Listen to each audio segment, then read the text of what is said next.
চাঁপাইনবাবগঞ্জ থেকে ঢাকা, চট্টগ্রাম ও কক্সবাজার রুটে দ্বিতীয় দিনের মতো বাস চলাচল অনির্দিষ্টকালের জন্য বন্ধ রয়েছে। সোমবার সকাল থেকে ন্যায্য বেতনের দাবিতে এই কর্মসূচি করছেন শ্রমিকরা। এতে বিপাকে পড়েছেন যাত্রীরা। গত 15 বছর ধরে চাঁপাইনবাবগঞ্জ থেকে ঢাকা, চট্টগ্রাম ও কক্সবাজার রুটের বাস চালকের সহকারী ও সুপারভাইজারদের বেতন বাড়ানো হয়নি।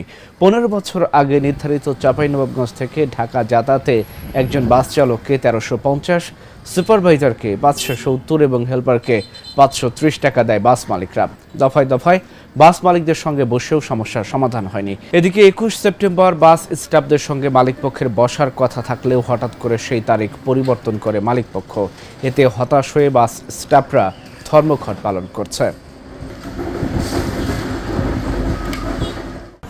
আমি ঢাকা যাওয়ার উদ্দেশ্যে চাঁপাইনবাবগঞ্জ ঢাকা বাস স্ট্যান্ডে আসছি। প্রত্যেকটা কাউন্টার আমি ঘোরাঘুরি করতেছি এবং কোনো গাড়ি যাইতেছে না। চরম ভোগান্তির মধ্যে আছি। আমি ন্যাশনাল ট্রাভেলসের পরিবহনের চালক। আমাদের এই বেতন ভাতা বৃদ্ধি করার জন্য আমাদের কর্মবিরতি। আমাদের যে বেতন মালিকপক্ষ দেয় সে বেতনে আমরা চলাফেরা করতে পারি না। বিএডটি অনুযায়ী হিসাবে যে বেতনটা আমাদের নির্দিষ্ট করা হয়েছে সেটা মালিকপক্ষ আমরাকে দিলে আমাদের হরতাল অবরোধ উগ্র হয়ে যাবে।